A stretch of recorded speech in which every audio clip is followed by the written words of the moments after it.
like that. And so if I am so focused on staying on the line, I can't fulfill my assignment. But my God is big enough to handle my fault, my strokes, screw-ups, my mess-ups, because he's already prepared for what I might do. He knows what I'm going to do before I do it, and he already made preparation for me before I get there.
What follows darkness is light. That darkness is the indicator that light is getting ready to shine. So there it is in Genesis, when darkness was upon the face of the deep, and God in the spirit form moved upon the face of the waters, and then God said, let there be. Because darkness precedes the light. Are you understanding what I'm saying? But he needs the darkness there so that God can move upon the face of the deep, so that the shift can take place. Listen, look at your neighbor and tell your neighbor that shift takes place in the darkness. Oh my God, you hear what I just said? Everybody's not going to see the shift that's happening. They see the chaos, but they don't see the shift. They see all the craziness going on in your life, but they don't understand that underneath the darkness, God is moving in secret. He's moving in quiet. He's moving in the hidden places. He's moving in the cracks and the corners and the crevices. He's moving in places that you cannot see. And when the light comes, they're going to see a new order.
Afraid to dream, afraid to imagine.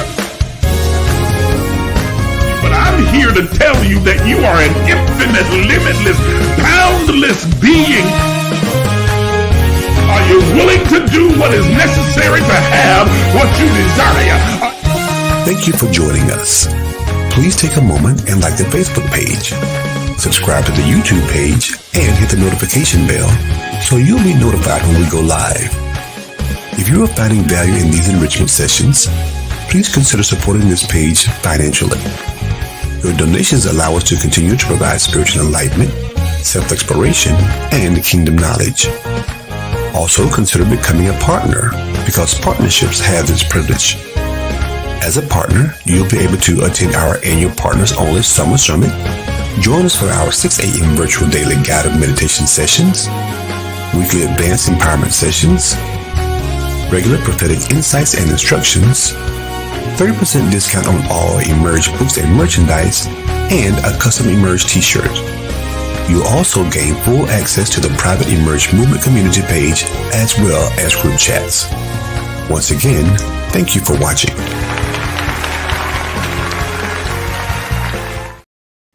And good morning to everybody. Good morning. So glad that you are here. Welcome to the Emerge Empowerment Session. And I am your host, Isaac J. Miles Sr. I am so glad that you've chosen to be with me today. We're going to be having a really good and I think very impactful conversation this morning. We're going to discuss how you can shift your personal paradigm. This is going to be insightful and it's going to be powerful, and you're in the right place at the right time. You've tuned into one of the most powerful places on the planet. It's the Emerge Empowerment Session. Listen, I'm going to ask you to do something for me very quickly before we get started in our conversation. I'm asking every single one of you that are watching me right now by way of Facebook and YouTube to like and share this video. If you're watching on Facebook, hit the share button and share it on your page so that others will be able to tune in and be a part of the conversation we're having today. If you're on YouTube, then go ahead and hit the share button as well. Copy the link and you're able to send it out to all of your friends, your families, your cousins, your mom and them, and all the rest of them, and invite them to come and be a part of the conversation as well. And you're able to share it not only to Facebook, but you can share it to Twitter, you can share it to Instagram from the YouTube channel as well. So please take advantage of that. The other thing that I need for you to do is to make sure that you subscribe. If you're watching us by YouTube, subscribe to our channel. If you're watching on Facebook, go to the Emerge Facebook page and like the page so that you're always able to catch all of the things that we are doing here with Emerge, and you never miss a conscious conversation that we are having. I appreciate you so much. Go ahead and take about 30 seconds and do that right now. And while you're doing that, I am more than ecstatic to be able to announce to you this morning some new arrivals that have I've been blessed to be able to complete, and I want to let you know that they're getting ready to be available to all of you very soon. I've got 4 books. One of them is an older book, but it has been revived. And so it is, I've made some revisions to it. It has some additions to it that I know are going to be very helpful. The book is called Inner Sense. Inner Sense. It's talking about, I'm trying to get it right with the camera. Okay. Inner Sense. That's the book right there. It's available on Amazon right now. All you have to do is go to Amazon. All of these books are available on Amazon. You can go there and you can order the paperback, or you can get it in Kindle form, the ebook, and just download it to your device so that you're able to read it. This is a powerful book, Developing Your Interior Spiritual Senses. I've made some revisions to it. For those of you who have read the older version, you want to get this new version. It is really powerful. I have a new book now, 3 new books that I want to also announce to you. This one is called The Unveiling of the Mysteries of Prosperity, the 6 Laws of Abundance. Unveiling the Mysteries of Prosperity, the 6 Laws of Abundance.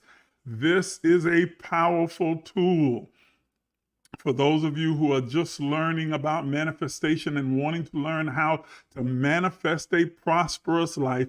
I encourage you to go to Amazon and get this book right now. You can go directly to Amazon and you can get it in Kindle form, or you can get it in the paperback form. Now, if you like and you want to order it directly from me, then you can do that as well by simply just requesting it at the email address that you see on your screen and sending me along with your address and I will send you out your copy today.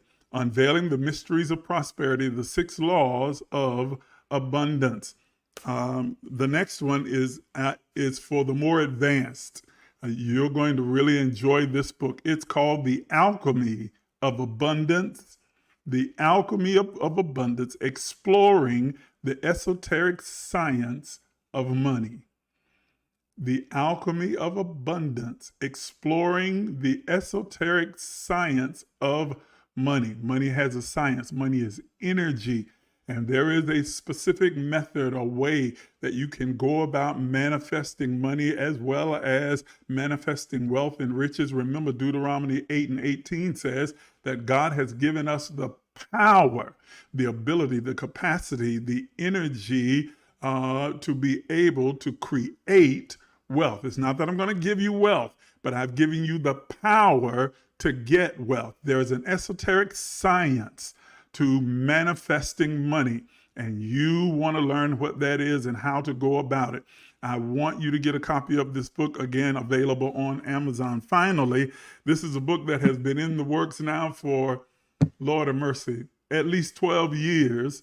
And I finally came to the realization that I was not going to be able to put all of the information that I want to give in one volume. So I decided to write this book in 2 volumes, and this is volume 1. It's entitled Rediscovering Your Identity and Embracing Your Divinity. This is based upon a series of 22 messages that I preached some 12, 13 years ago when I was living in Georgia. It is a powerful insight in really understanding who you are, the power you possess, your infinite, limitless capacity for greatness. You want to get this book. Now, I wasn't able to put everything in this one book, so I've written it in volumes. This is volume 1. Volume 2 hopefully will be prepared by next year sometime. But you want to get started with volume 1. It is chock filled with information and insight that I know will challenge you, will help you to enhance in your growth, in your development, your spiritual development, and it will cause you to begin to ask questions, get answers, then question the answers. Okay? Rediscovering your identity, embracing your divinity. All of these books, as I said to you, are available on Amazon right now. You can go to the Amazon. Now, I think Rediscovering Your Identity right now is only available in the Kindle edition, but the paperback edition should be available by Tuesday or Wednesday. And so you can order it or pre-order it, and then they'll ship it out as soon as the paperback is available, and it'll be sent out to you. These are powerful, powerful tools that you want to have at your disposal. Okay? Thank you so much. I appreciate each and every one of you. Okay, let's get started with our conversation this morning. I hope you've got pencil and paper or a device that you use in order to be able to record your notes, because you're going to want to take notes. You're going to want to take notes on this conversation, because this is a conversation that if you take the practical strategies that I'm going to give to you this morning, you can begin the process of reshaping, revamping, and reconstructing your entire life. You can begin to create and curate the kind of lived experiences that you desire to have, so that you're able to live life and live it more abundantly. John 10:10, he says, the thief comes not but for to steal, kill, and to destroy. I'm going to tell you who the thief is in just a minute. It's not what you think. It's not some demon, devil, or spirit, or Hank, or something that's working around you out there. It's something that's working from the inside of you that's really the thief of your life. But Jesus makes it very clear. He says, I am come that they might, not that you will, but that you might have life, and that you might have it more abundantly. The word might there is doing the heavy lifting. It means that you have the opportunity.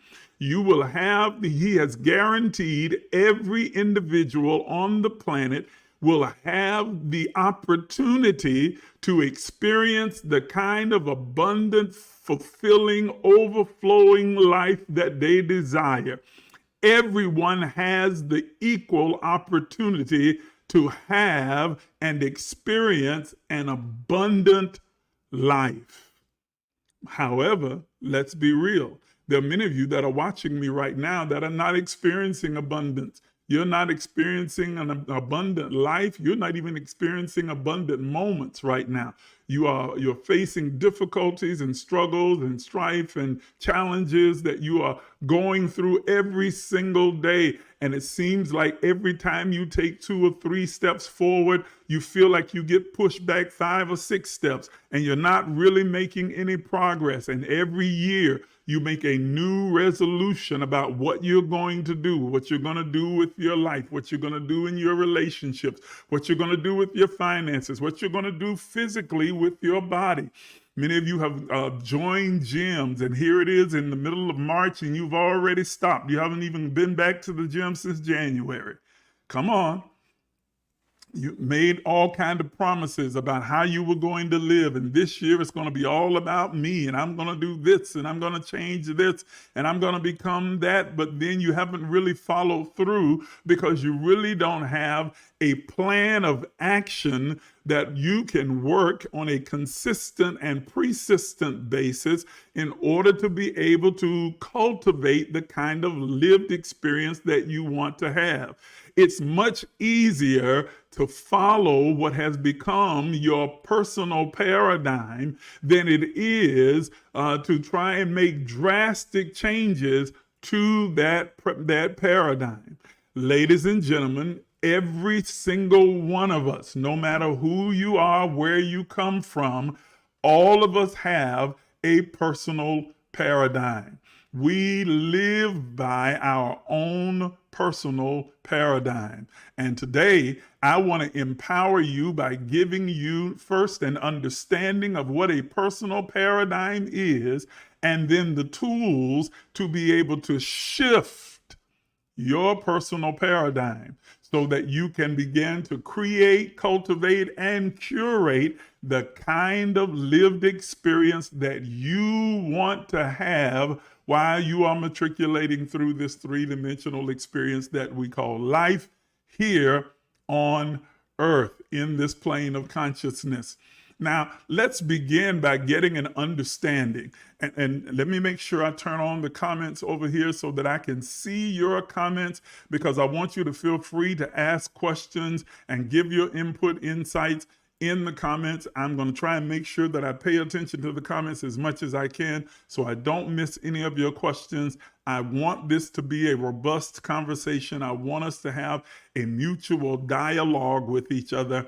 And so if I start talking too fast, as I tend to do sometimes because I get really hyped and excited about what I'm saying, or if I run past a particular point too quickly, please don't hesitate to put in the comments, hey, slow down, or could you repeat that, or I don't quite understand that, could you explain it further, or to give me your insights as well, because I want you to be empowered.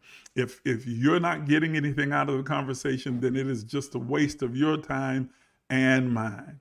So let's talk about what is your paradigm. Here is a working definition for what your paradigm is, and then we'll unpack it and expand and expound upon it a little bit further. Your paradigm is your unique philosophical framework for your life. It's your mode or your pattern of operation. It is what you embody and what is your essence. Okay, let me repeat that again for those of you who are writing this down and taking notes. Your personal paradigm is your unique philosophical framework for your life. It is your unique philosophical framework for your life. It's your mode or pattern of operation. It is what you embody as a person. It is your essence, the personification of who you are. Your personal paradigm is essentially It's essentially the lens through which you perceive and you experience this world. That's even better. That's a better definition right there. Your personal paradigm is the specific and unique lens through which you perceive and experience this world.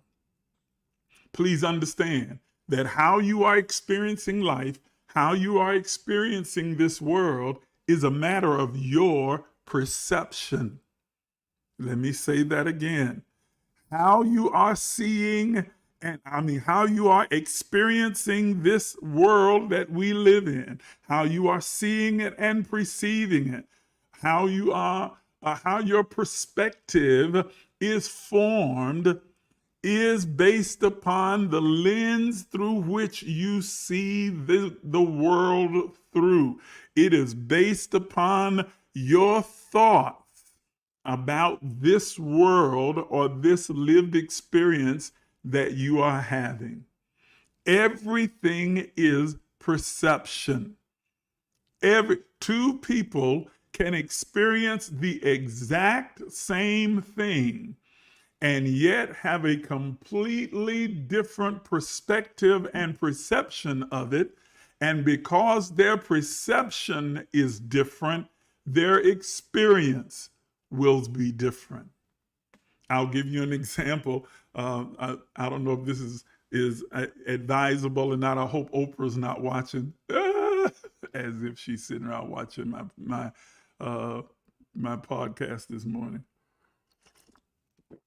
But I had the occasion to sit down and watch the new revised Color Purple. Okay. And I'm a little older. I've seen the original Color Purple when it came out. Well, that's not that long ago, so that doesn't make me that old. But anyway, I saw the old original one, and then I saw the new one. I went into seeing the new one with the mindset and the understanding that this is the musical from the original stage play. It's the musical, so it's not going to be just like the old Color Purple. However, when I got through viewing it from start to finish, and some wonderful performances by Taraji P. Henson and by Fantasia, who are just absolutely phenomenal, and the gentleman who played Mr., I can't remember his name now, but he's an excellent actor as well. To me, it was horrible. It was horrible. Oh my God. It was difficult for me to even make it through the entire movie. It was terrible. However, there are many of you, maybe some of you that are watching right now, that have viewed the new version of The Color Purple, and you absolutely loved it. You thought it was just phenomenal. You were crying, cheering, clapping, all excited about it, because for you, it was a completely different experience. We both saw the same film, but we both had a different perception of it. And because our perceptions differed, our experience with it was different. You may have experienced it as being outstanding, phenomenal, and life-changing, moving, worthy of an Oscar. I experienced it as a flop. It was terrible, horrendous, poorly written, and just, couldn't wait for it to end. Even though I love me some Taraji P. Henson, absolutely love Fantasia. I mean, just phenomenal talents. Phenomenal young, I won't call them young women because they're close, well, at least Taraji's near my age. But yeah, but young, wonderful people. But this project it didn't do it for me. But it did it for a whole lot of other people.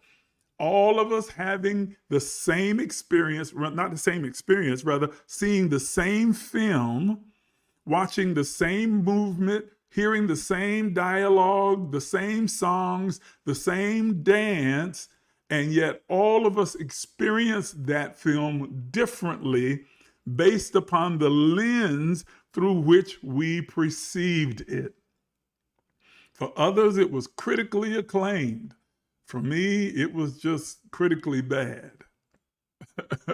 Okay? Two totally different experiences based upon the lens. Your personal paradigm is what determines how you're going to experience life in the earth. Your personal perception, your mode of operation, your pattern of thinking, your essential lens through which you see and experience the world is going to determine what that experience is like for you. And so two people never really have the same life experience, even though they may be encountering the same thing, going to the same places, grew up in the same household. How many of you can bear witness to that? You grew up in the same household with all your other siblings, and yet each of you have a very unique perspective on your upbringing. And therefore, you branch out from there and live very different lives. You were impacted differently by the experience that you had, the mutual experience that you had in the same family that you both grew up in. Okay? At your root, please understand, at your root, at your core, are many of your beliefs and your behaviors. But those beliefs and behaviors are a collection of your personal paradigms, your personal unique experiences, and how you have interpreted those experiences, internalized them, and then shaped a particular belief, ideology, or behavior. They are a collection of your personal perceptions, your personal unique lens through which you viewed those experiences, no matter how common they may be, and then how you interpreted them and then internalized them. Your interpretation, it determines your internalization. Let me say that again. Your interpretation, it determines your internalization. How you internalized it, meaning how it begins to now influence how you think, how you perceive, how you act, and how you speak. Okay? You were given these personal perceptions many times by external influences that were around you, such as, of course, your family, your culture, your environment, your religion, your friends, etc., etc. All of these external influences began to shape your perception, your perspective, and thereby color the lens through which you interpret your experiences. Let me say that again. All of these external influences, your culture, your environment, your family, your friends, your religion, etc., etc., all of them began to shape and to form your particular perspective and perception. You didn't arrive at your perception, whatever that might be right now, on your own.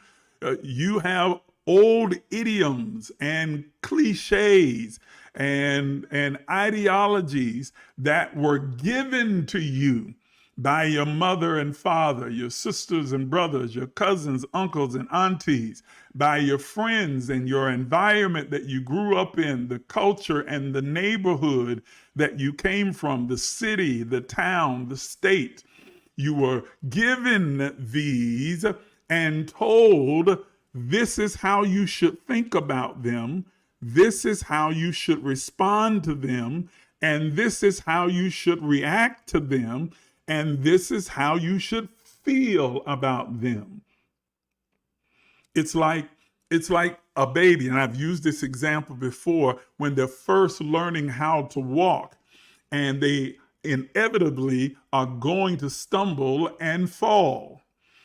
They fall and immediately look to the authority in their life, a parent or some other adult that's watching out for them.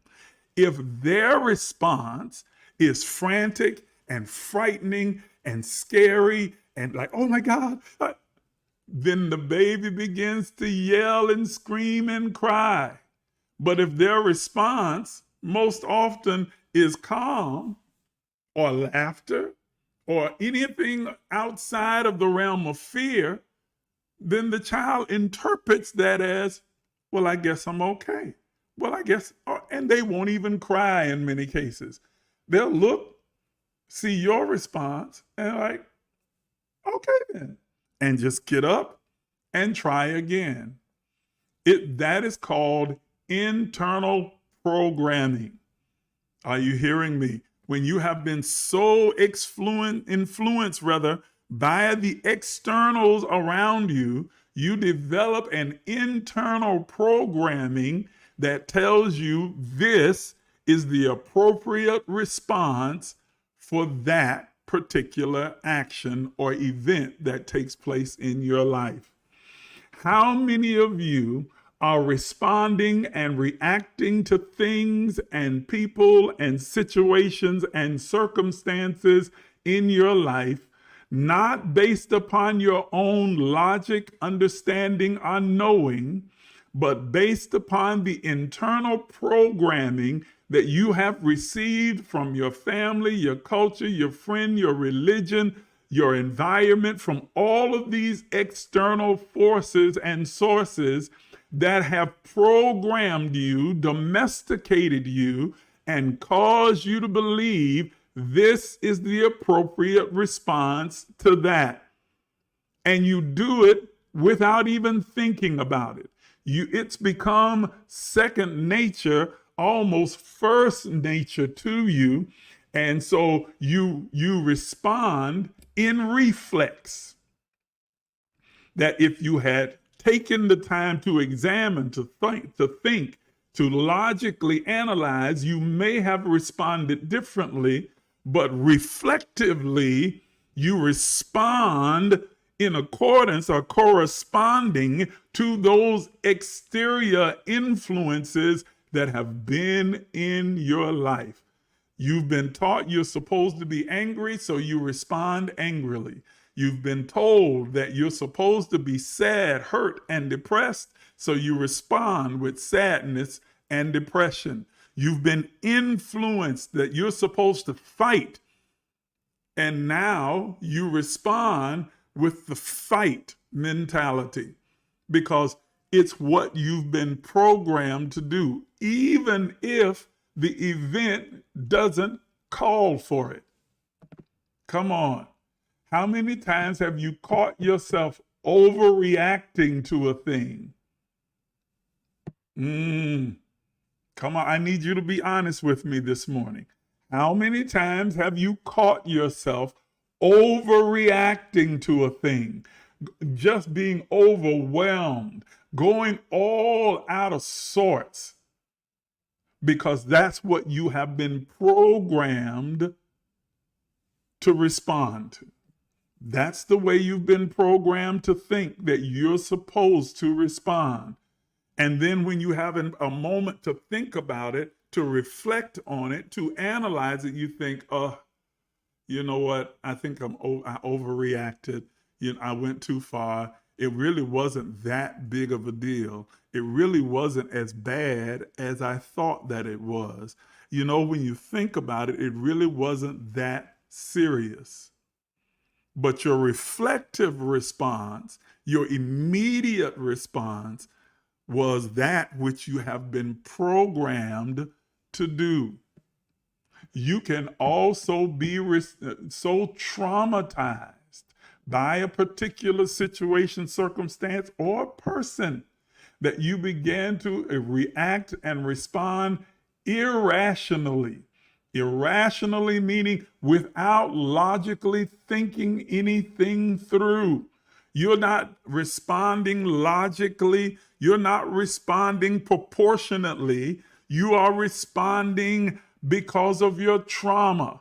And so you have a trauma response that interprets whatever the external situation, circumstance, or the event is.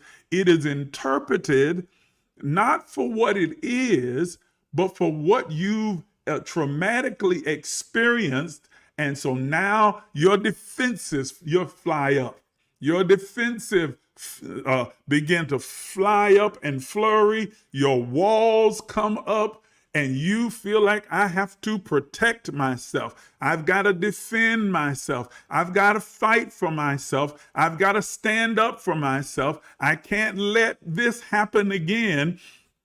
And so your trauma response, are you hearing me, is to now try and put up a method to be able to cope with what you perceive is taking place in front of you. Are you understanding what I'm saying?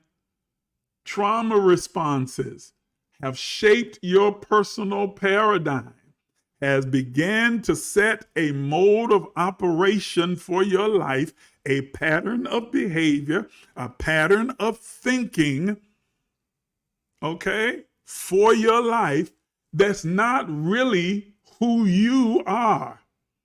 It is who you are being at the moment, and you are only being that because you have been programmed to be so, or you have been so traumatized that trauma has programmed you to be so.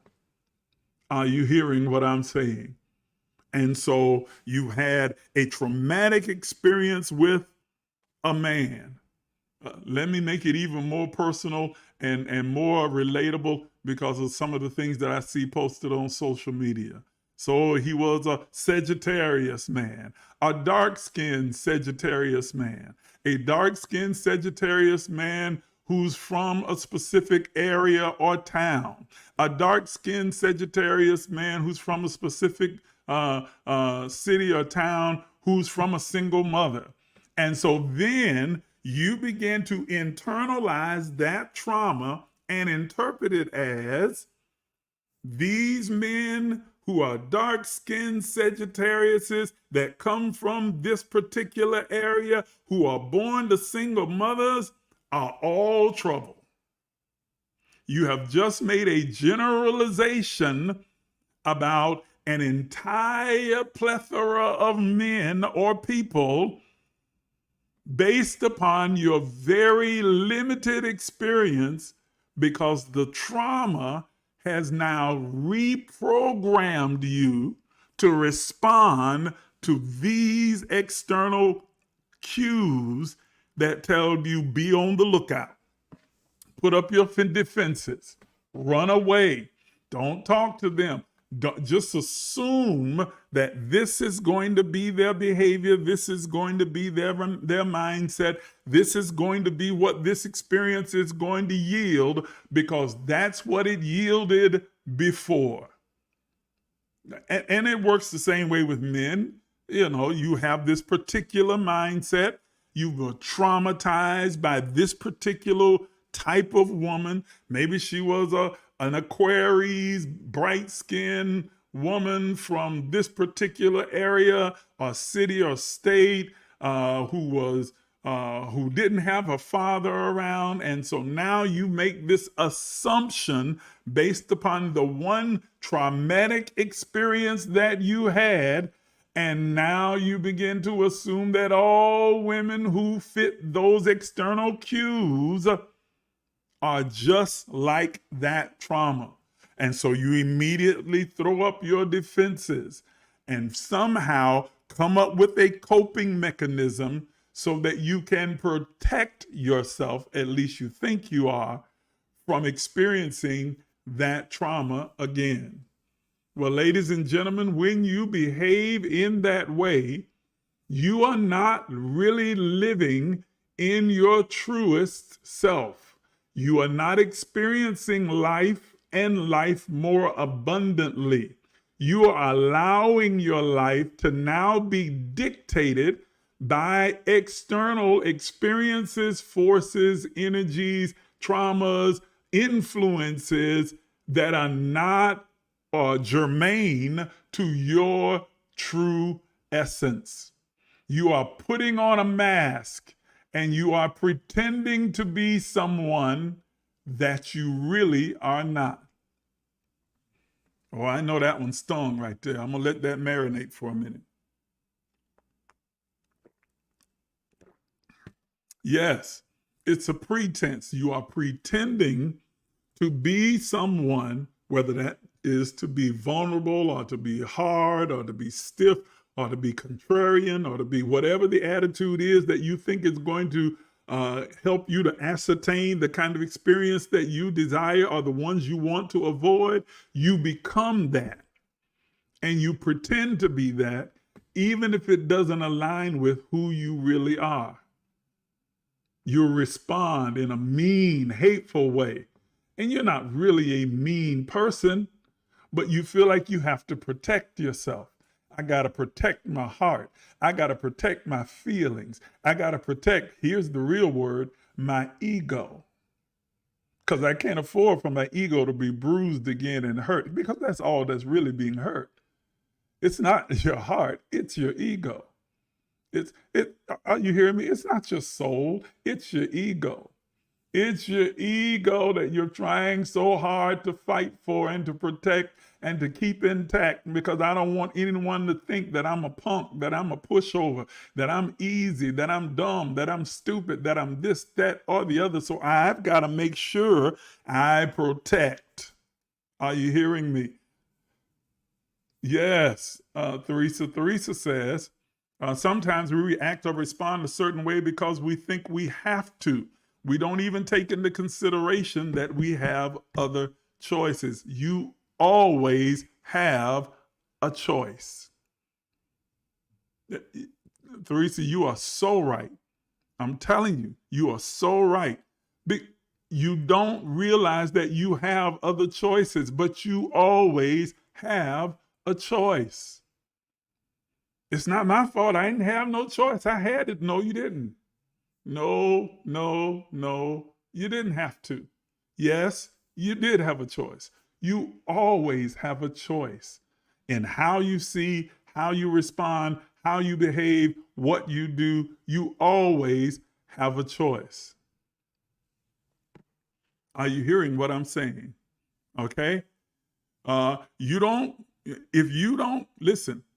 don't create and develop your own personal paradigm, your own personal mode of operation, your own philosophical framework for how you view and experience life, if you don't develop your own personal paradigm, then what you will end up doing is piecing it together bit by bit based upon the opinions and feedbacks and traumas and experiences that you've gotten from everyone and everything around you. And so you start putting together this patchwork quilt, calling it your paradigm, your personal way of viewing things, this is just who I am. And it's really not.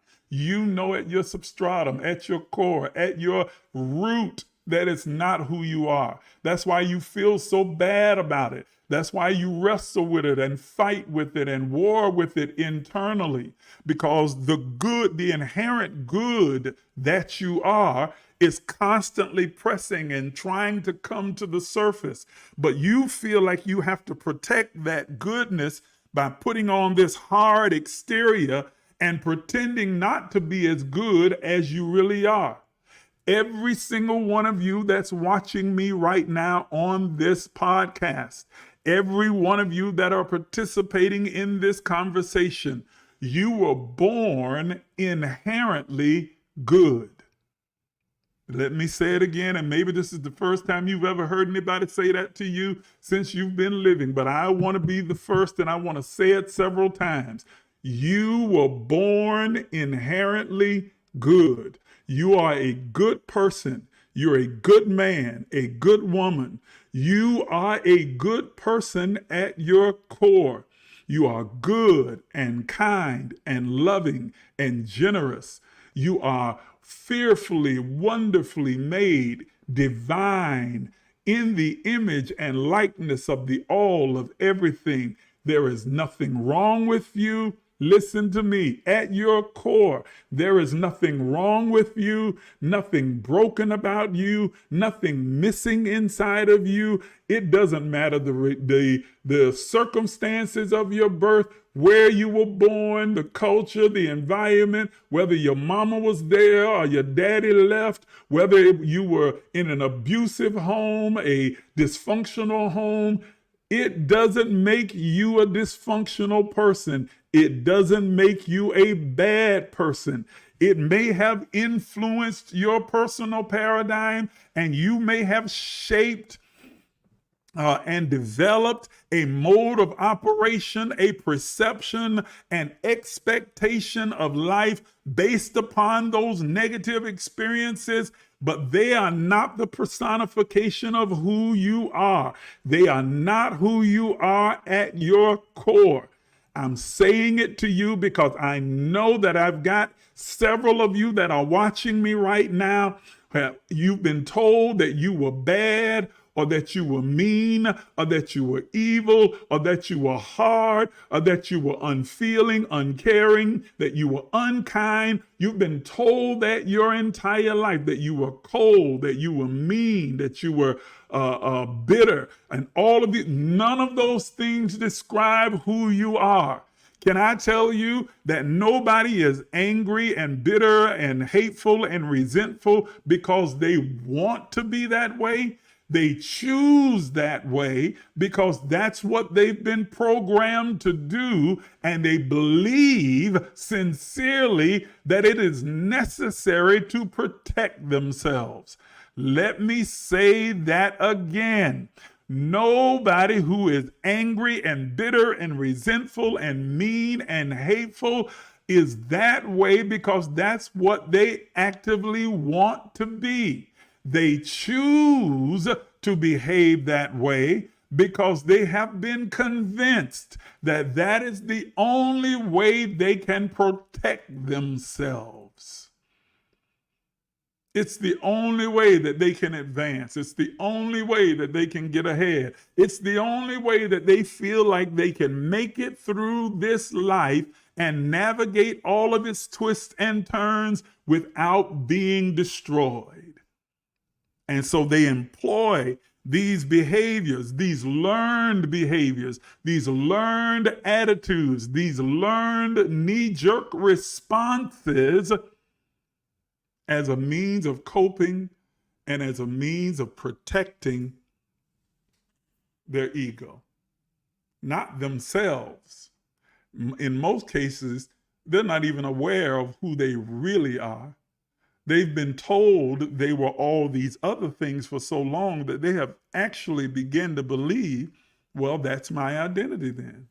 I'm a mean person. Let me just tell you right now, I'm not easy. I'm mean. I'm hard. I'm hardcore. I'm cutthroat. I'm blunt. Come on. That's just who I am. That's just my personality. I'm just letting you know right now up front. So, you can take it or leave it. You can be a part of my life or not. I don't really care one way or the other. There's that defense. I don't care. Yes, you do. I don't care. I don't care one way or the other. Don't bother me, child, because folks that come in and out of my life all the time, it don't really matter to me. I ain't got to have no friends. I don't need no friends. I don't need nobody. That's a defense. That's a defensive lie that you keep telling yourself, trying to convince yourself. And every time you tell it, you bury your true self a little bit deeper. The goodness in you gets buried a little bit deeper. the kindness, the love, the generosity that is really the substratum and the essence of who you are gets buried a little bit deeper. It's buried underneath this blanket of patchwork that you've pieced together to create this paradigm for your life, this way of being, this perception, this outlook. Are you understanding? This perspective. And you go deeper and deeper and deeper underground. Are you hearing what I'm saying? I'm trying to watch these comments as well. Yeah. Theresa again says, we stay where we are because we think it's easier than what we really want to be or do. Exactly. Exactly. The programmed you is always more convenient than the actual you that you have to learn and work to be. The programmed you is much easier. It's familiar. Okay? My daughter and I were talking last night. And no, not last night, but it was yesterday. Wait, what's today? Sunday. No, it was Friday. She was asking a series of questions in the car. And one of the questions she was just reading off random questions. She's like, have you ever been bullied? And she laughed when she asked the question. When she read the question and said, no, Dad, you were the bully.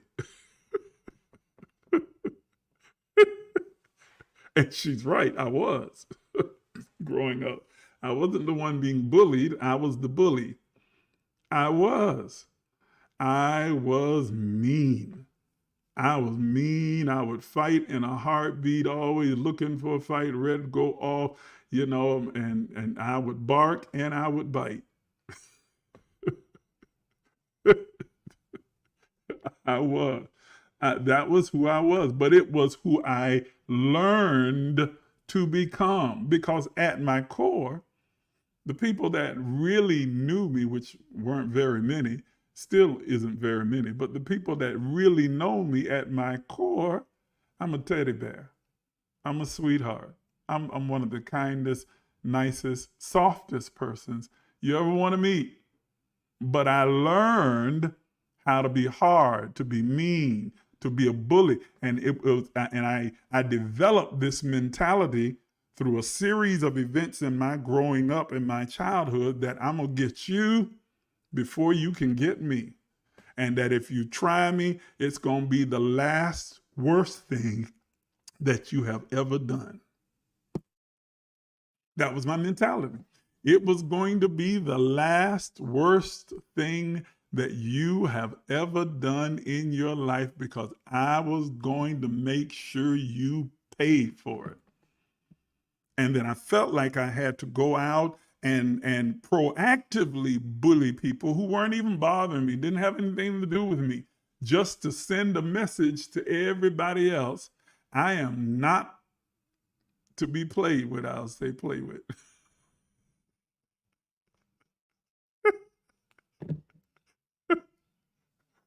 Or I'm going to use a Larry Reed word. I'm not to be frucked with.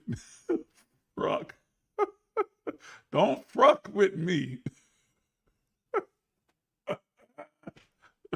I was not to be played with. I had to send a message, send out a signal to the rest of the world that if you come over here, you just had a bad day. But it didn't reflect who I really was. It didn't reflect who I was at my core. It didn't reflect the overwhelming loneliness and isolation that I constantly felt as a result of the way that I behaved. It reflected my trauma, my experiences that I thought now necessitated my behaving that way so I could protect myself. Are you hearing what I'm saying? How many of you watching me right now have behaved or maybe still behave, respond, and react in a way that you feel is absolutely necessary because you feel like you have to protect yourself? And so you've made that fierce, bullying personality your personal paradigm, not because it reflects who you are, but it reflects who you've become because you feel like that's necessary to protect who you really are. Whew. That should have registered right there. I know it had to register with about at least 7 or 8 of you that's on here. That had to register with you. And so you let the trauma or the hurt or the pain or the disappointment, if you are not deliberate and intentional about shifting and creating your own personal paradigm, then you will continue to build this patchwork, this blanket of a paradigm that has been given to you by the opinions, thoughts, and actions of other people and external influences, and you will piece it together and become so familiar with it, you will call it you when it really isn't you. You will give it your name and say, this is who I am. This is me. I've been this way for 10, 15, 20, 30, 40, all my life. This is just me. All my life I had to fight. I guess I'm stuck on Color Purple this morning.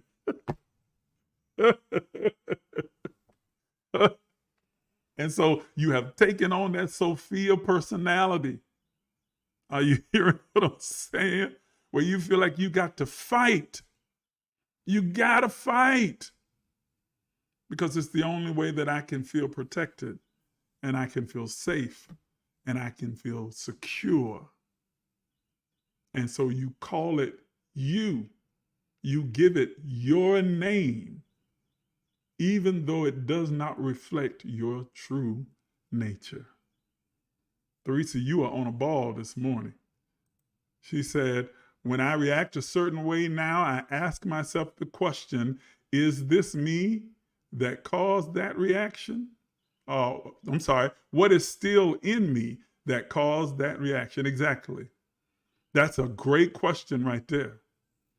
That's a great introspective question. When you see yourself reacting and responding in some nefarious way, ask yourself, where did this come from? Where does it come from? Is this a reflection of my true nature? And if not, then where did it come from so I can track it down and eradicate it? That's really good. Okay?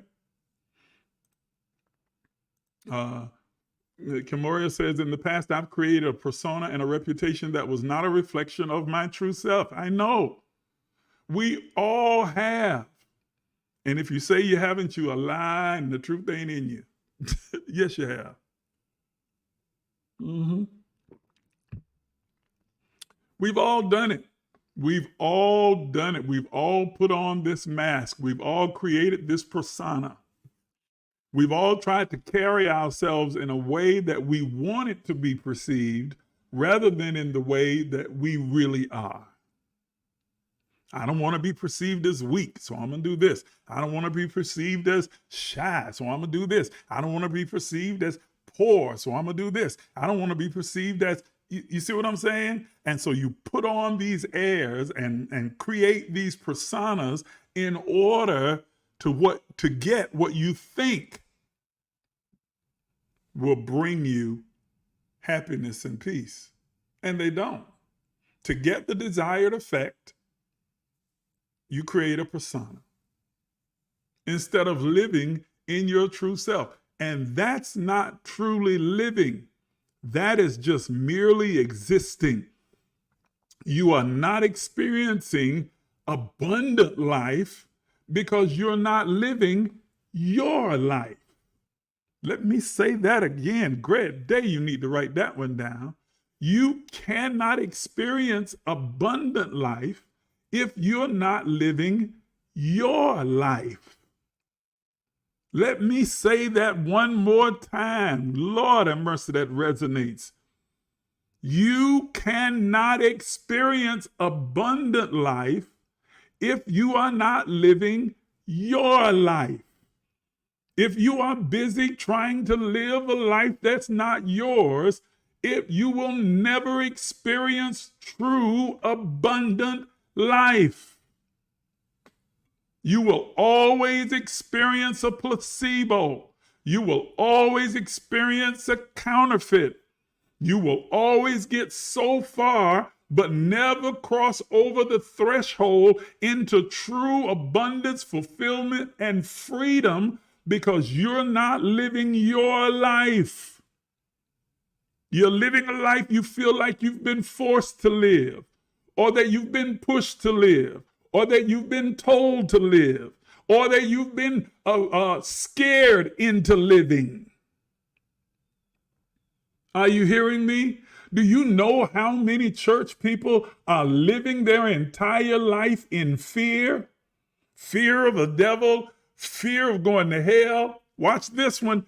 And fear of God. Not fear as in reverence or respect for God. Fear as in scared and afraid that if I do this, say this, act this way, God gonna get me. Like God is a boogeyman. Like God is some narcissistic, sadistic, masochistic Satanist that's out to get you, that is so insecure and retributive that if you were to behave in any way outside of what its particular prescribed way of being is, God's gonna somehow get you. Gonna attack you. I'll put this cancer on me because I disobeyed God. I lost my house because I disobeyed God. I lost all my money. They fired me because I disobeyed. The reason why I'm sick right now because I didn't listen and do what God told me to do. What kind of nonsense? But it's the programming that we've been given.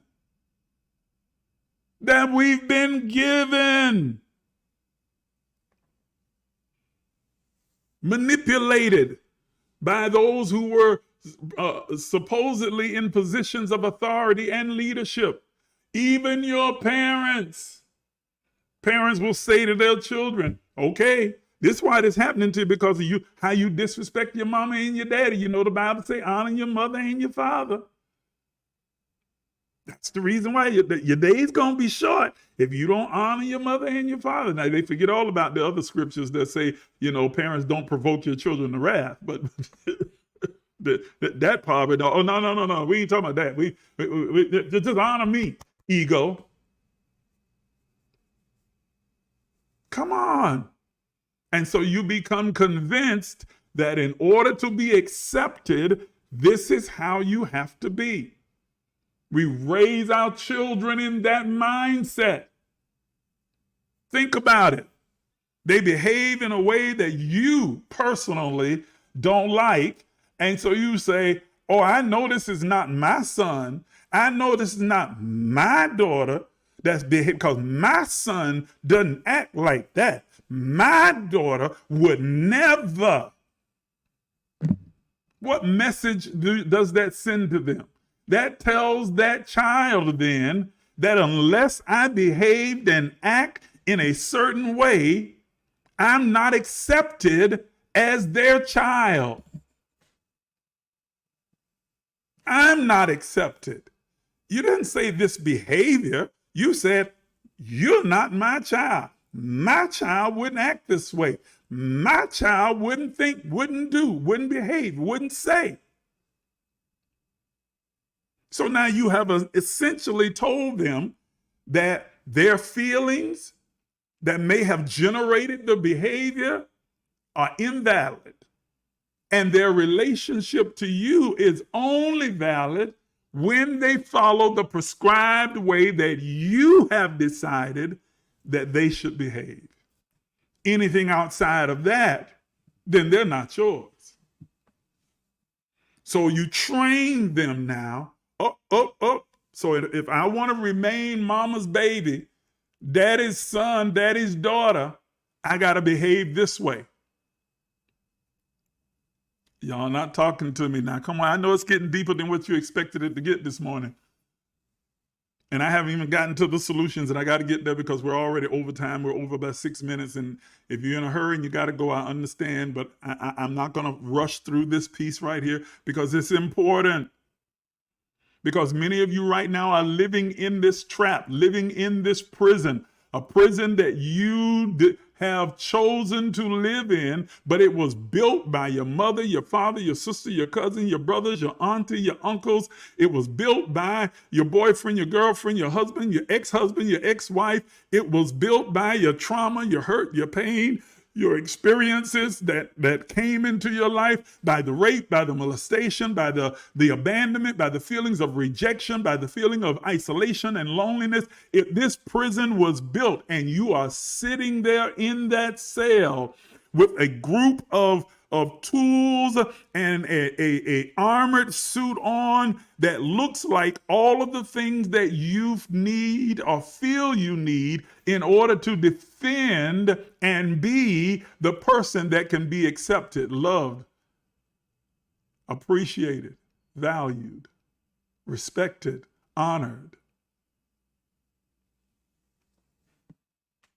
Honored by men, honored by God, because you've been told that if you behave a certain way, God won't honor you. He don't even like you. He don't want nothing to do with you. He not only gonna get you, he done turned on you. Unless you pray, repent, and ask Jesus to tell God to forgive you and cover you with his blood. God, I know they ain't no good, but don't hurt them. My blood paid for all of that. They ain't worth it. They unworthy, they nasty, filthy, they deserve to go to hell. But look beyond their fault and see their need. Let my blood cover them. What in the world? That's exactly what we did, what has been taught, what we taught for years. I say we because I used to teach it as well in church for years. For years. That there's something inherently wrong, sinful, nasty, dirty, filthy, disgusting about you, that God just simply cannot stand you. But he tolerates and puts up with you because of the blood. If it wasn't for that blood, he'd cut your narrow behind off and send you straight on to a devil's hell. Because that's what you deserve. See, it should have been you on that cross. How many times have you heard that? It should have been you on that cross. It should have been you being crucified. You deserved death. You deserve a horrible, miserable, painful, torturous death and an even more miserable life because you're a miserable sinner, born in sin and shapen in iniquity. God don't like you, but God loves you, not because of you, because of the blood. Wasn't for that blood, he wouldn't like or love you. Now he'd just be like, okay, I'm done with you.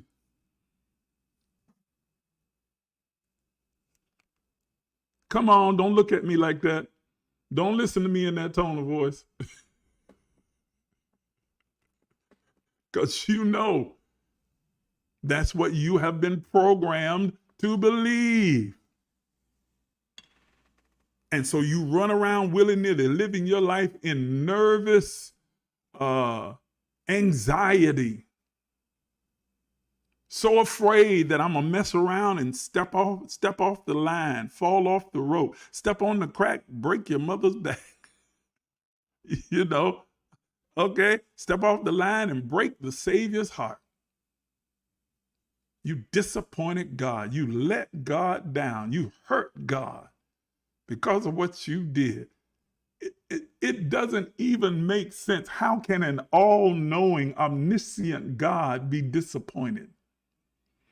In order for you to disappoint God would mean you had the capacity to do or say or behave in a way that God didn't expect, that God didn't know. Now, if God knows everything, how could I ever do anything that God didn't know that I was going to do? And if I'm always doing exactly what God knows I'm going to do because it knows everything, then how could it ever be disappointed?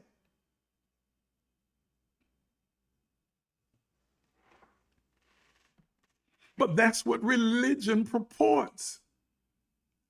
That's what mothers and fathers put forward. I'm so disappointed and let down because I have an expectation of you that you didn't live up to. And because you didn't live up to my expectation, then I am disappointed. Well, yeah, because I'm not the all-knowing. And my ego's at play. I want you to be a certain way and become a certain way and behave a certain way, not just for your sake, but for mine. It reflects badly on me. Look how you make your mama look. Look how you think I feel. Everybody looking and seeing my child behave like this, that, and the other. Look at how you do. Think about how that reflects on me. Ego.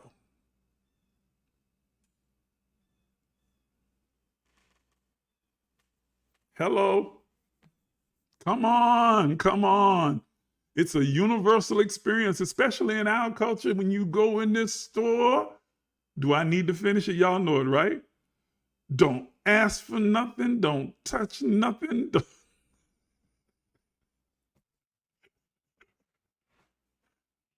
Wherever you show out, I'm going to show out right there with you. Why? Ego. I don't want how you to behave to reflect on me. Y'all ain't gonna holler back at me. Come on. Ooh, wait a minute. Hold on. Diana, you wrote a whole paragraph. Hold on. Let me see what you're saying here. Diana said, my girls think that it is something wrong with me because I don't react the way that they think that I should. When I respond in a calm manner, especially when they think I'm going to raise hell about a situation, I get better results. I tell them to get to the bottom of the matter and get an understanding of what's going on. After that, they can get upset, but you got an understanding first. I am not take off. Oh, I think you said I am not going to take off my earrings and wigs, sweating out my hair too. Not gonna do it. I made the choice not to. Right.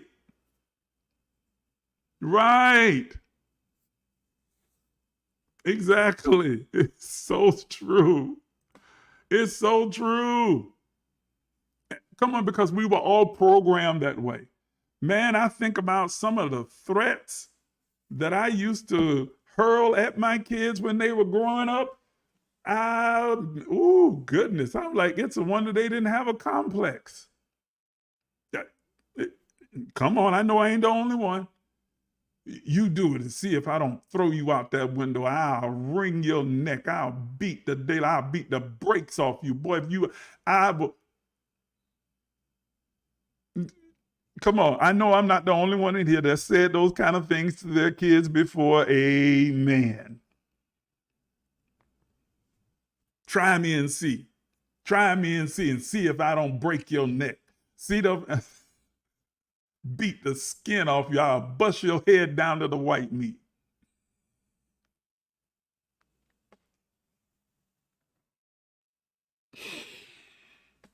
Wait a minute. Hold on. We're talking about personal paradigm. Where did that behavior come from? Your parents, who said and behaved the same way with you. Where did they get it from? Their parents, who said it and behaved that way toward them. And where did they get it from? Their parents. Are you understanding? because that was the way to get discipline and obedience. And where did we all get it from? The slave master, who taught us through the torturous behavior of slavery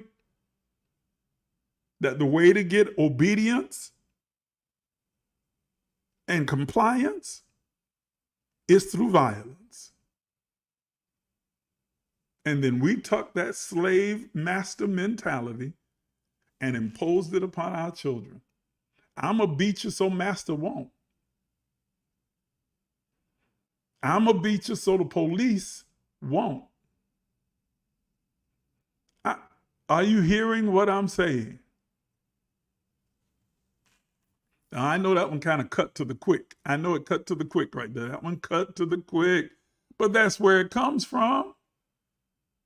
That's the reason why we'll take off our belt or get a switch and whip out. Where we learn whipping from? It ain't come from no Bible. That came from white folk. Oh, Lord, that didn't sound good, did it? But it did. That's where we got it from. That's why it's ingrained in our mentality. Whip them.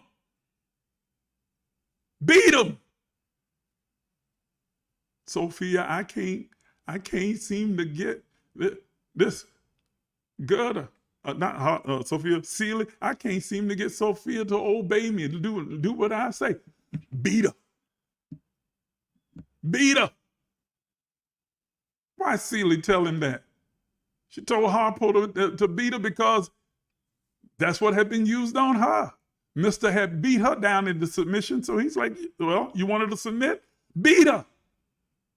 Next thing you know, Sophia come pushing through that laundry. You told Harpo to beat me.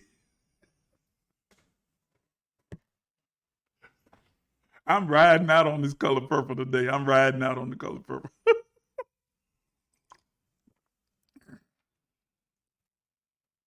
Learned behaviors that we pass on, and there's your generational curse right there, that we pass on to the next generation. We program our own children to behave the same way. Are you hearing me? Huh? And all of us have been affected by it. All of us. And this conversation is about how you shift your personal paradigm, how you begin to shift your philosophical framework, how you shift your outlook, your perspective, your perception, so that you can begin to change your behavior, your responses, and begin to have a different experience, even while you're still in the same place. Haven't moved to a different city, haven't moved to a different house, different location, haven't changed jobs, haven't changed anything other than your perspective. Your personal paradigm has shifted. I'm going to move on, okay? Because I want to get to the strategy before it gets too late. It's already, we're like 20 minutes over, okay? But in moving to that place, the first thing that you have got to realize is, and you've got to get this down in your spirit. I say this so often that probably everybody who knows me has heard me say it, and you can almost repeat it with me. You are the God of your garden. Are you listening to me? You're the Adam. You are the Adam in your garden. You are the God that's walking in your garden. And everything that exists in your garden, in your world, in your life, only exists there because you allow it to exist.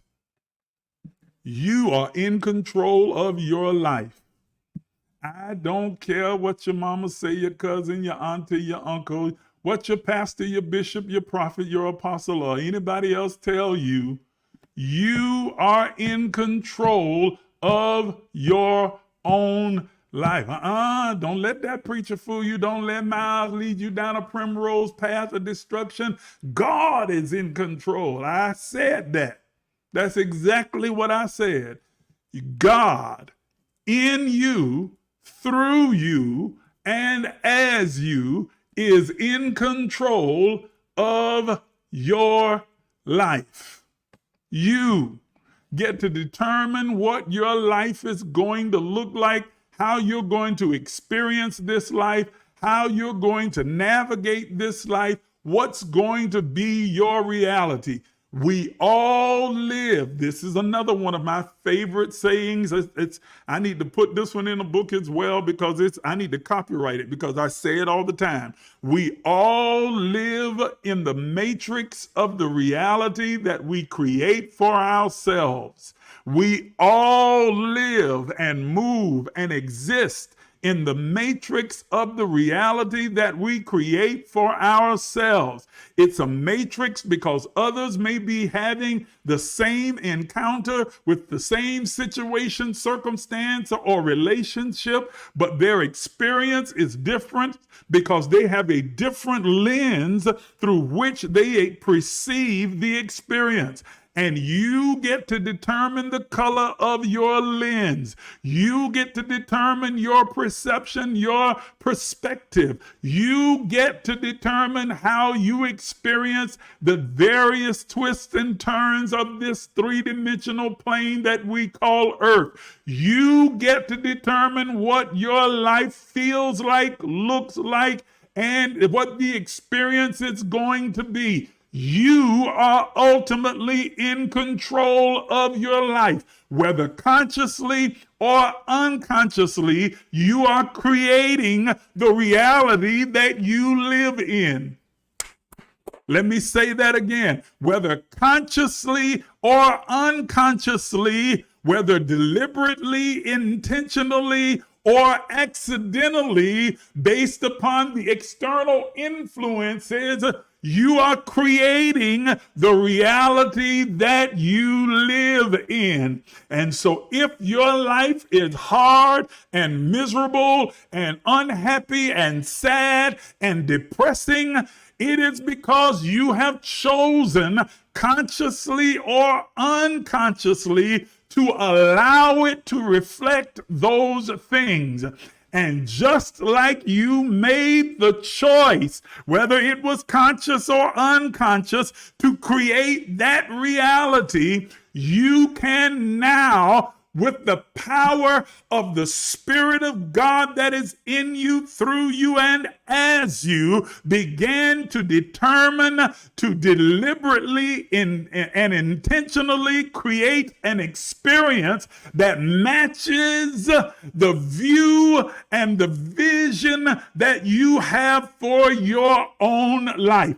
And if your view is colored, and if your vision is skewed because of a trauma and external influences that have created this hellscape on earth for you, then you can begin to change the channel by changing your mind. Be not conformed to this world system, this way that you've been domesticated and programmed into thinking and believing and thereby expecting, but be transformed by the renewing of your mind. You can shift how you experience life by shifting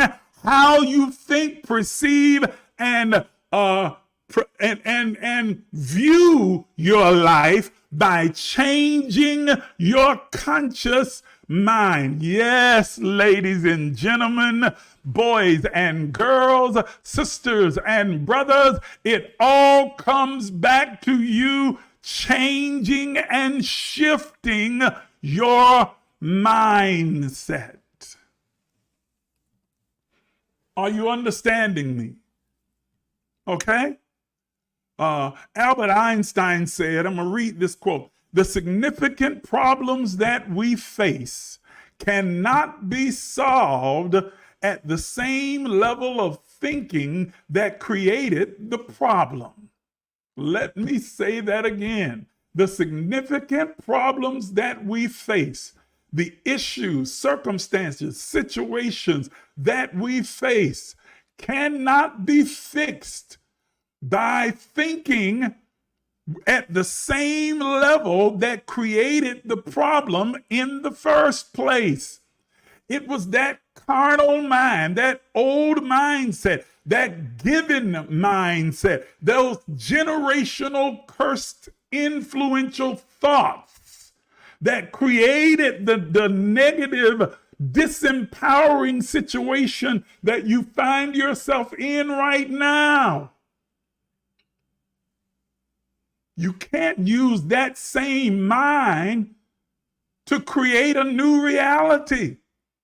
You can't create a new reality with an old mindset. You can't put this new wine into old bottles.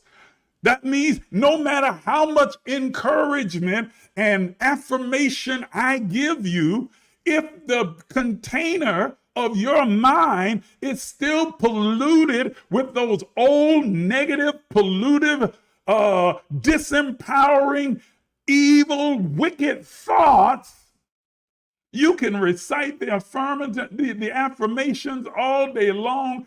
You won't be able to create anything different than what you have accepted as your truth, what has become your perception, what informs your belief. And if your beliefs are informed by fear, by anxiety, by rejection, by bitterness, by anger, by hatefulness, by religion, by regiment, by rigidity, you will always create a reality that reflects what your mind is. And you are living in that reality right now. Right now. Right now. Right where you sit, right where you stand, right where you lay, right where you are driving or wherever you're listening to this at. You are living that reality right now. It's not your mama's fault, your brother's fault, your sister's fault. It's not your cousin or your auntie's fault. It's not even the preacher's fault. It's yours, because at the end of the day, you have the only vote that matters. Let me say it again. You have the only vote, the only voice that matters. The only person that you have to convince is you. Good God have mercy. Lord Jesus, I felt that down in my belly. I said the only person that you have to convince that your life is better, more valuable, more material, more expansive, more abundant, the only one you have to convince is you. Your vision, your version of you is the only voice and vote that matters. Nothing else matters. Nothing what anyone else has said or thought or taught or influenced matters. Yours is the only one that matters, because that's the one that's going to create your reality. And you are living in that reality right now. Do you hear what I'm saying to you? Am I getting through to you? Am I getting through to the real you? Am I penetrating the darkness that has been perpetrated by all of these external influences? Have I unlocked the cage really that was never really locked in the first place? Can you see clearly the light at the end of the tunnel, that you can walk out of that prison, that cage, out of those fetters and chains the moment you decide to shift your mind? You change your paradigm by changing your mind, changing your outlook, changing your perspective and entrenching yourself in the truth about who and what you really are. To be saturated and inundated to the point where it washes away all of the error, all of the disempowering, all of the negativity, and you are flooded with the reality of the possibilities and the infinite capacity that lies inside of you. That you are flooded with the knowledge that you are good and righteous and pure and holy and kind and loving and generous, not because I say so, but because deep within the inner recesses of your soul and spirit, there is an intuitive knowing that that's who you are.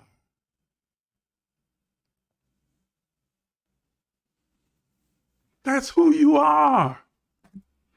That's who you, I don't care what your mama said. I almost said mammy, Lord help me.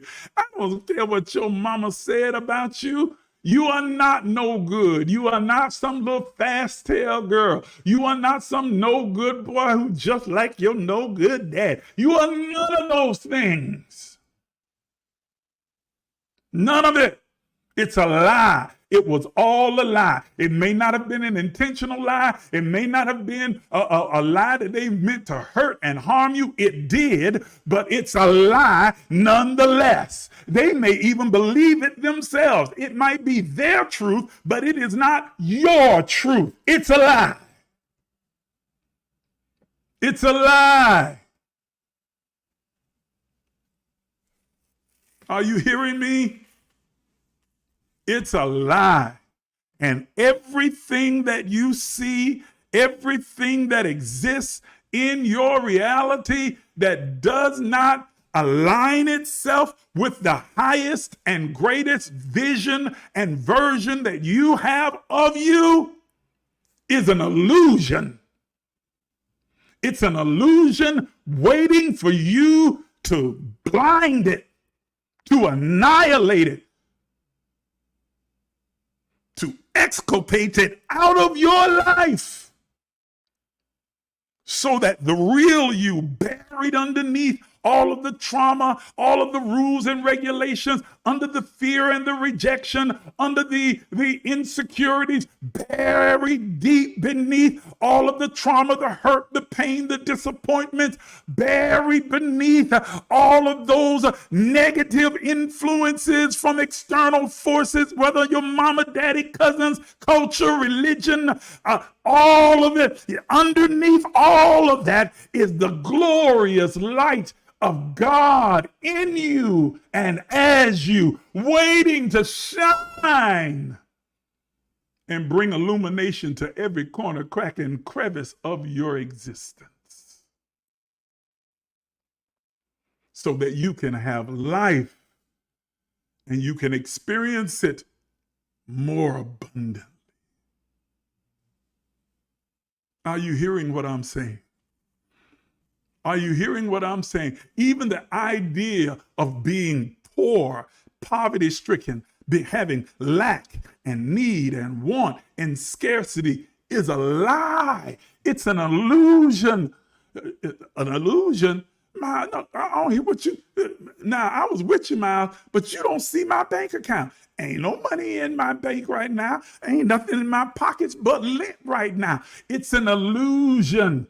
You are as broke and as needy and as wantful as you believe that you are. The moment you shift your mind, the moment that you begin to recognize that is not a reflection of your real essence, your real reality, is the moment that money, which is energy, begins to come to you. Money and material things and opportunities and wealth and creativity start to flood and flow toward you, because Everything outside of you has to reflect what's going on inside of you. Here's the law. Your outer world of form and experience is a reflection of your inner world of thought and feeling. The moment you shift your mindset, the moment that you begin to declare, I have everything I desire, that I have more than enough, that I am wealthy, successful, prosperous, is the moment that energy now begins to radiate out of you and grab hold to every element and particle that resembles what you have declared in your newfound truth, so it can reflect it back to you in form and say, yes, you are. Yes, you are. You are everything you say you are. You keep saying, I need, I want, and I don't have, and I'm poor and I'm broke, and you will always be exactly what you say. If you say you broke, then you are. If you say you're wealthy, then you are. Whatever you choose to say and believe about yourself, you are absolutely right. Do you hear what I'm saying? I knew I was getting hyped. I'm starting to sweat. Hold on.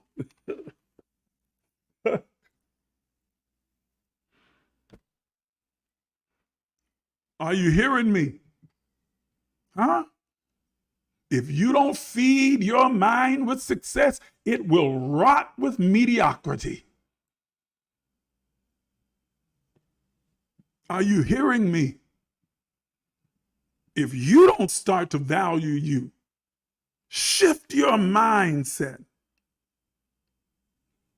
Are you hearing what I'm saying? That's how you shift your personal paradigm. There are two paradigms at work in your life, always at work in your life. You might want to write this down. There are two paradigms that are at work in your life always. There's the one paradigm that interprets events as you think they should be.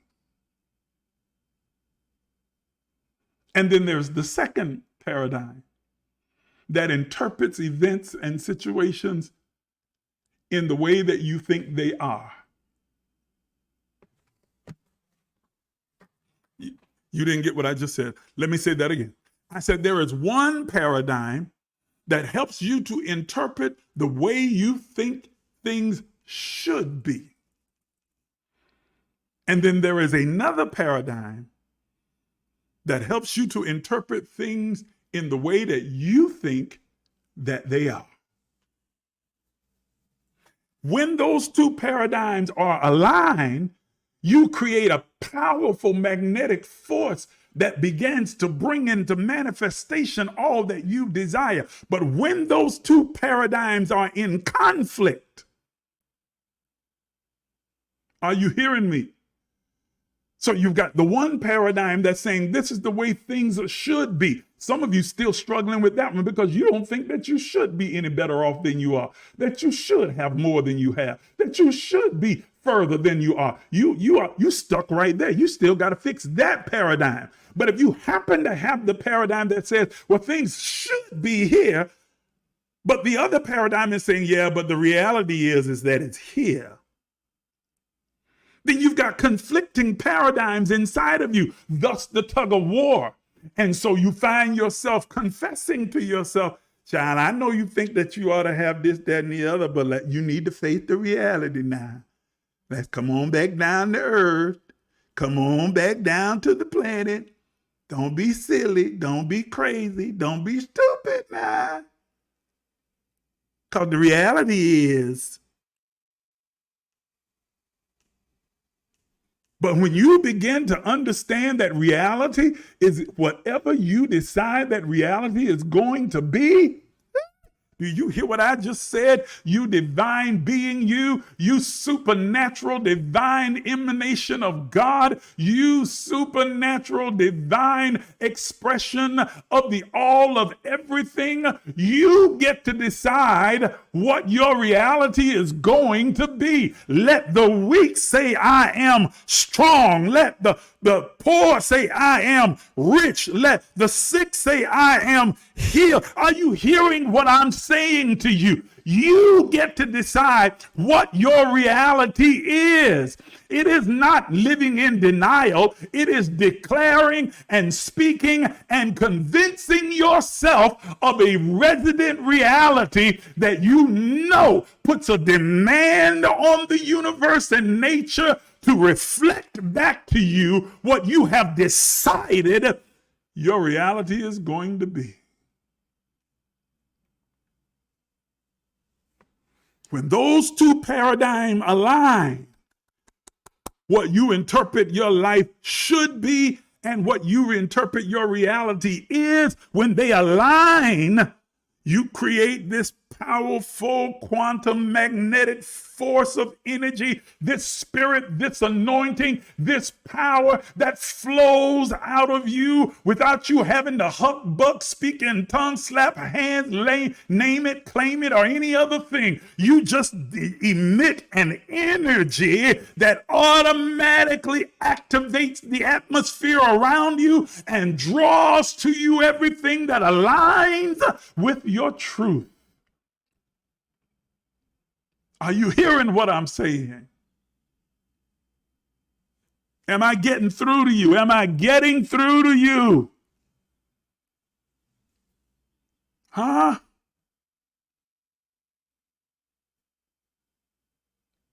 This is how you shift your personal paradigm and start experiencing the life that you desire instead of the one that you keep, this repetitive cycle that you keep going through. And can I tell you something? Everything is for you, nothing is against you. Let me say it again. Everything is for you, nothing is against you. So even the repetitive cycle, the only reason that it keeps repeating is because it's hoping that eventually you will get the message.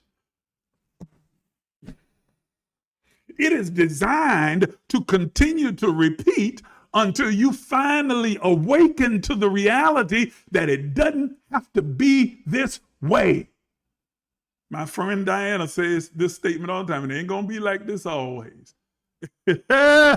Anytime something happens that she doesn't desire, that she doesn't like, or I tell her about something that I don't like, she'll say, well, I'm glad it ain't gonna be like this always. It ain't gonna be like this.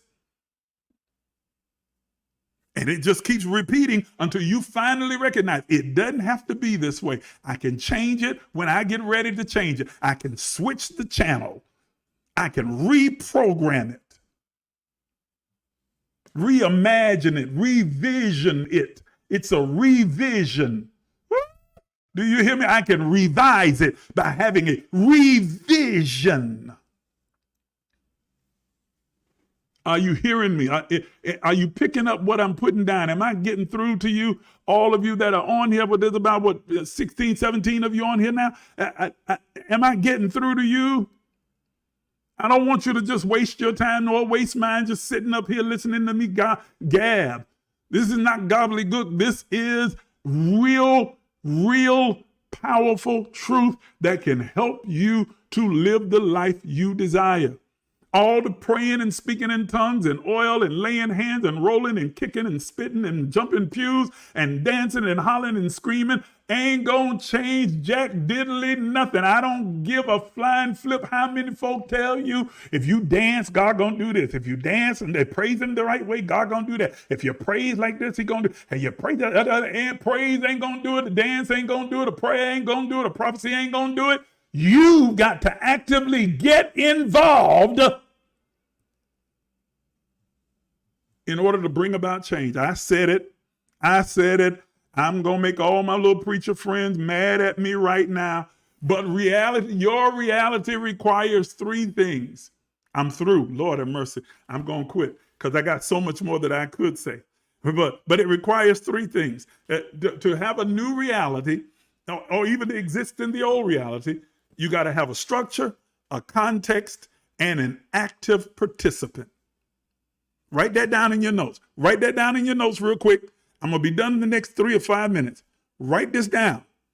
For whatever reality that you're living in, whether you want to change your present reality by shifting your personal paradigm, or you remain in the same reality that you're living in, that's disempowering and does not serve you, it consists of three things: a structure, a context, and your personal participation. A structure, a context, and your personal participation. I'm going to say it one more time because I know you're writing this down and I want you to get it before I unpack it. And I'm going to unpack it in 3 minutes. I'm going to unpack it in 3 minutes, so you better listen fast. A structure, a context, and your personal participation. Do you hear what I'm saying? The structure. The structure is the system. It is the system that supports the particular life or experience that you are having. What is the system in place? Whatever you're experiencing right now, whatever life you're having right now, there is a structure in place that supports that particular experience. There is a structure that's supporting it. There's a set of rules and regulations that have created this synergy or this synergistic life experience that you are having. It is a structure that supports it. If you want to change it, discover the root of it. That is, what is the structure, the foundation, the substratum of it, and destroy that foundation, and then start to build a new structure. Good gracious, let me hear. Did you hear what I said? I said, if you can discover the structure, the foundation, the substratum, the synergistic system that is supporting that particular ideology, that supports the particular experience you're having in life, you can destroy it. You can annihilate it. You can dispel it and begin to construct a structure that will support the new life that you're trying to create for yourself. Number 2, I said I was going to do it in 3 minutes, so I cannot delay it. I can't hang around in there. There's a lot more I could say about that one. Number 2, not just the structure, but then the context. Context has to do with the environment that cultivated the structure. Did you hear me? I said it is the environment, the context in which the structure exists is the environment that cultivated the structure in the first place. When you know that there are people, places, and things that are feeding into that disempowering, poisonous structure that you're trying to annihilate, then you need to disconnect. Did you hear me? Disconnect and divorce from those things, people, places, and things that have supported that disempowering structure. Change your environment. Change who you talk to. Look at the top 5 people that you text all the time. Read their texts through again. Go back into history and listen to what they're trying to encourage you to do, what they keep pouring into you. If all they're bringing you is a bunch of foolishness, nonsense, y'all not hearing me, and disempowering words and thoughts and behaviors and outlooks and perceptions, it's time to divorce, detach, and remove it so that you can create an environment that cultivates the kind of empowering structure that you're putting in place. And then finally, it involves your active participation, because didn't nobody force you.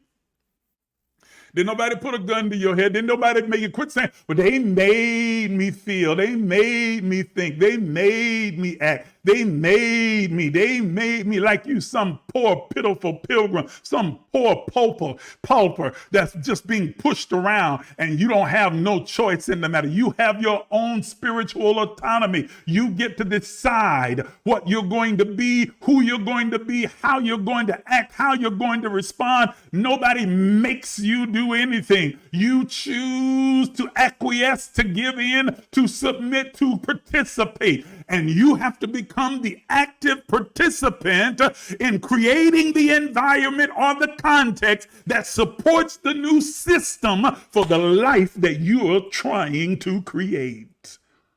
God, I could spend a whole lot more time there, man, but I said 3 minutes and it's been 4, so I got to stop. Man, I feel like I need more time with this message this morning. Great day, I feel like I need more time with this conversation. Woo! Systems, context, and your active participation. That's what's necessary. Shifting your personal paradigm. And if you remain in that same disempowering, destructive place, it's because you have allowed a system and a context, and you are actively participating in that particular structure that has created that disempowering, ugly, miserable state that you're in. It's not a devil. It's not a spirit. It's not a witchcraft spell, hoodoo, black magic, or anything else like that. I don't care what your preacher, prophet, and anybody else told you. Somebody done put a black roots on you. Ain't no root did that. You. The root is in you. The root is in you. The root is in you. None of that other hocus pocus nonsense. The problem is in you, entrenched within your own mind, within the crevices of your own soul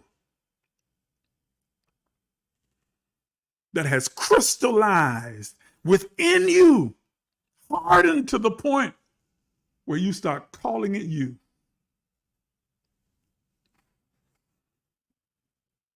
Do you hear what I'm saying to you? Okay? Do you hear what I'm saying to you? It's you. Stop letting these folk convince you about some old nonsense. Where the enemy don't want you to do this, and the enemy is doing this, that, and the other, and the enemy this, that, and the other, and the enemy, the enemy, the enemy, the enemy, the devil, the devil, the devil, the devil, the devil, the spirit, the spirit, the spirit. They're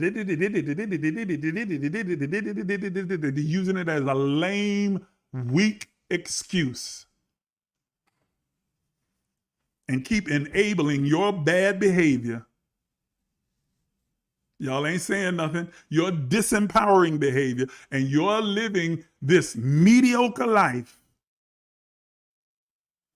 Think about all the years. You've been going to church for how many years now? Your whole life, and you still ain't no better off. Lord have mercy. I am not putting down, speaking against going to church. There may very well be some out there that are really trying to empower people. But most of them operate ignorantly out of disempowering thought. And so what they think is empowering is actually disempowering. I can say it because I've been a part of it for over 40 some odd years. And I used to be one of the perpetrators of it.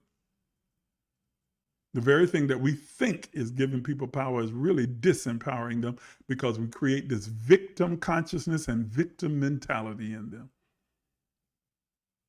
It ain't my fault. It's either the devil or Jesus. It's either the devil or God. God trying to teach me something, or the devil trying to get me. Jesus gonna fix it, or the devil gonna take it away. And you don't take no accountability and no responsibility for anything.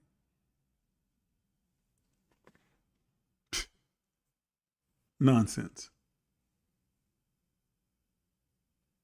All right, I said I'm done. I'm talking a whole nother 4 minutes.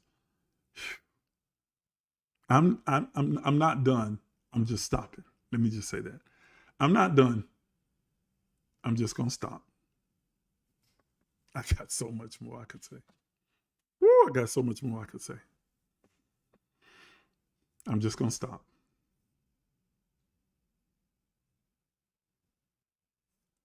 to create your own.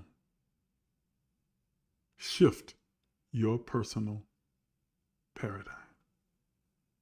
All right. Woo! Take a deep breath. I'm going to take one and wipe the sweat off my head. My bald head was shining today. Oh, look at that. That head shining.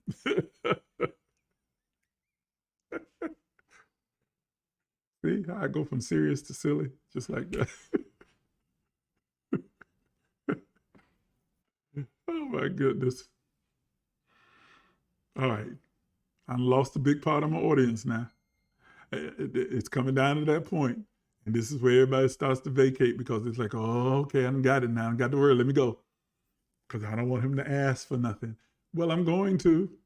And those of you who remain, you are in the best place that you could be because you're in a position where you now get to not only worship, but to demonstrate the value of the word and the teaching that you've just received in this conscious conversation. You have an opportunity to be able to sow into this work, this ministry, so that we can expand this platform and continue to build it and reach even more people. So I want to give you the opportunity to give this morning. Those of you who are partners, who are tithing and giving your teruma, then you know what you need to do. Go ahead and take care of that this morning as well as your partner fees. Those of you who need to do that, make sure that you do that as well. But those of you who are not, and I'm telling you, if you're not a partner, you ought to become a partner. This is the day you need to decide, I want to be a partner with Emerge. I want more. Because if you think I got deep out here on this platform, you should come into the partner portal. Because in our diving deep sessions, man, we get into some things that I wouldn't dare talk about out here. Y'all, they ain't ready. The folk out here ain't ready. But we get into some really in-depth discussion in the partner portal. And so you should consider becoming a partner. Those of you who'd like to give today, on your screen, you see all of the different ways that you're able to give, the avenues that you can use, any platform, whether it's on Cashapp, Zelle, PayPal, or Venmo. You're able to give and sow your seed this morning or make your sacrifice. Every one of you that's left on here needs to give something, if for no other reason than just to show the appreciation for what you've received this morning.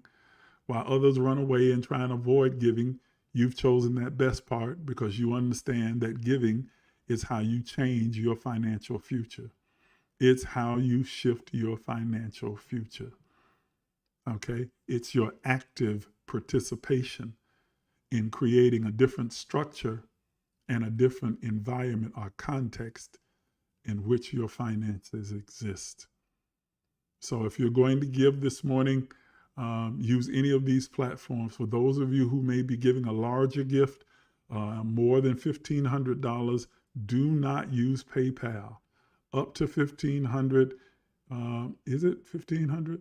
No, it's $500, $1,500. Yeah, up to $1,500, you can use Cash App. All of the platforms you see here. If you're going to give a gift that's larger than $1,500, please use Zelle, PayPal, or Venmo. Okay? Cash App gets a little bit funky and crazy if you start trying to give more than $1,500. So use Zelle, PayPal, or Venmo for gifts larger than $1,500. Those of you who are giving $1,500 or below that, feel free to use Cash App or any of the other platforms that you see displayed on your screen. I invite you to become a partner. As the opening says, partnership has its privileges. We're getting ready for our summer annual partner summit that we're going to have in July. And man, it's going to be absolutely explosive. It's going to be absolutely fantastic. We're going to learn a lot, but we're also going to have a bunch of fun. I mean, emphasis on fun. We're going to have so much fun at our partner summit. So you want to definitely become a partner today. All you have to do is send an email to the email address that's on your screen and say, I want in, and that's it. I'll send you a partner packet. You fill it out, send it back, and you become a partner with the Emerge movement. Okay? You definitely want to do that as soon as you possibly can, because it's absolutely great. And there are all kind of privileges. Now, all the partners, those of you who are going to Amazon to get the books that I mentioned earlier, all 4 books are there. Inner Sense, Unveiling the Mysteries of Prosperity, the 6 Laws of Abundance, The Alchemy of Abundance, Exploring the Esoteric Science of Money, and then also Rediscovering Your Identity and Embracing Your Divinity, Volume 1. You will see one price on Amazon, but those who are partners know that you get the books at a 30% discount directly from me. So, and you not only get a 30% discount, but you'll get a signed copy with my signature in it. And my signature is worth something. So you will get your copy of the book at 30% off. That's a significant saving for those who are partners. That's part of partnership as well. There's so many benefits to it. I hope that you'll consider becoming a partner today. I know that you enjoyed the teaching. You were empowered, impacted positively by all that you heard and received this morning. Thank you again for tuning in. Make sure that you are liking and sharing the page, and that you have bookmarked it so that you can be aware of our next empowerment session. Until then, you have a splendiferous day, and I'll see you soon.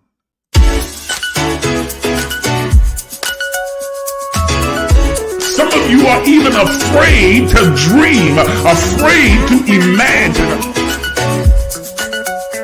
But I'm here to tell you that you are an infinite, limitless, boundless being. Are you willing to do what is necessary to have what you desire? You've been listening to Apostle Isaac Miles, the disruptive innovator, a mentor, an author, a motivational speaker, an entrepreneur, and the founder and spiritual director at emergelec Life Enrichment Center. Please take a minute to subscribe, like, and share this page.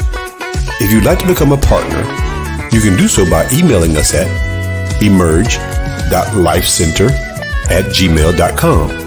Again, that's emerge.lifecenter@gmail.com. Once again, thank you for watching.